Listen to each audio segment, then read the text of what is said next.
On our drive to a family reunion in Mexico, my grandma suddenly went pale and whispered, "Stop, turn the car around. Right now." I froze confused. This story, it's about the moment I realized my own family, the people who were supposed to love me unconditionally, were willing to destroy my life and even murder my grandmother for money. It was a gut punch, a betrayal so profound it changed everything I thought I knew about blood, loyalty, and what truly makes a family. My name is Marco Navarro, and I'm 34 now, a mechanic, and the proud owner of a small garage out in Flagstaff, Arizona. Here the red dirt roads stretch out under the San Francisco peaks, and the wind always smells of pine. My life today is pretty simple.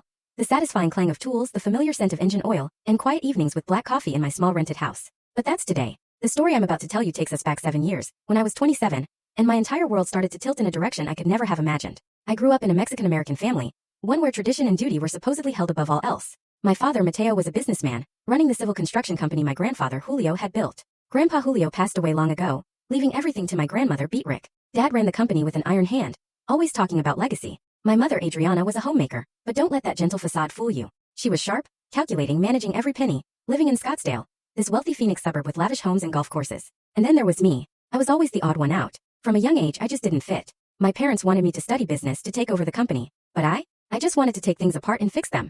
From a neighbor's rusty bicycle to a broken truck engine. I loved the feeling of independence, of creating something with my own hands without relying on the Navarro name or our family's wealth. That made me a stranger in my own home. My parents saw me as a failure. "Marco, you can't live like a mechanic your whole life," my father once yelled at me at dinner. I just bowed my head, bit back the words, and left the table. Right after high school, I moved out, took a technical course, found work in Flagstaff, a few hours' drive from Scottsdale. I rarely visited home, not because I didn't want to, but because every time I did, I felt the coldness in their eyes. They never said it aloud, but I knew they were ashamed. A grown son who didn't fit the mold, who lacked ambition, who didn't want to flaunt the family name. "You should learn to network, Marco," my mother once said, her voice gentle but sharp as a knife. "You can't keep living like a loner."